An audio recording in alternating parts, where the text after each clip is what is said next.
Hi kids! Do you know how to read English? If not yet, I have a reading intervention which I called Project Read, and this is for you. But first, you must know the alphabet letters and its sounds. When you know the alphabet letters and its sounds, then the consonant letters together with the vowel letters, you should put it together to make a syllable and then read.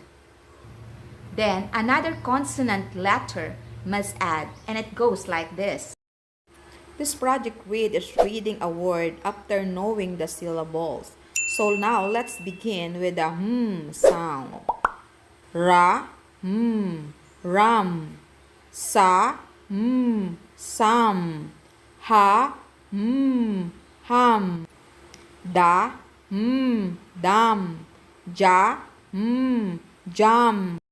Let's connect now the n sound to the following syllable. Ma, man. Ka, kan. Ra, run. Va, van. Fa, fun. Let's connect now the t sound with the following syllables. Mat, mat. Bat, bat. Cat, cat. Pat, pat. Rat, rat. Let's connect the p sound with the following syllables. Cap, cap. Map, map. Sap, sap. Rap, rap. Lap, lap. Let's have the g sounds to be connected with the following syllables. Bag, bag. Hag, hag. Tag, tag. Wag, wag. Rag, rag.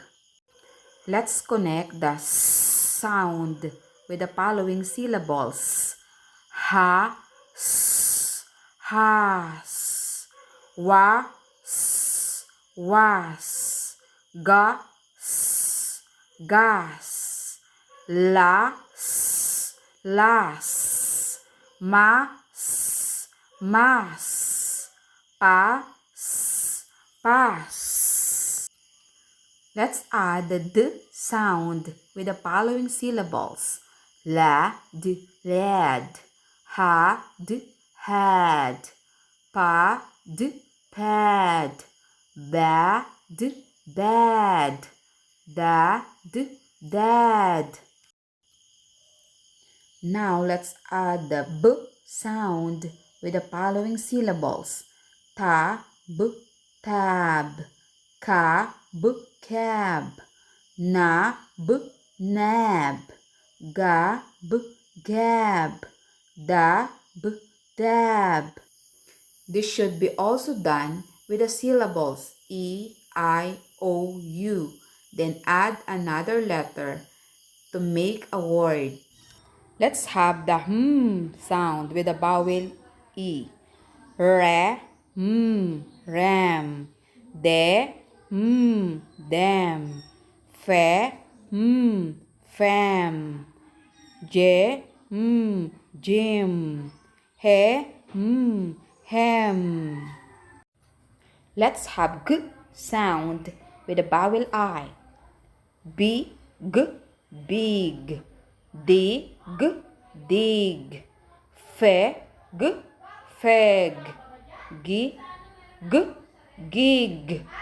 Reg, reg.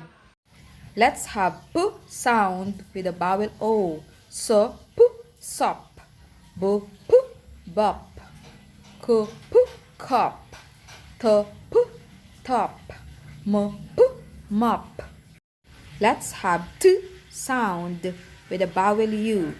K, cot. Ha, hot. G, got. J, jot. P, put. Project Read is ready for English reading activities daily. So kids, I hope you enjoy reading. Thank you for watching. Please click the bell button to subscribe and see you in my next video. Thank you.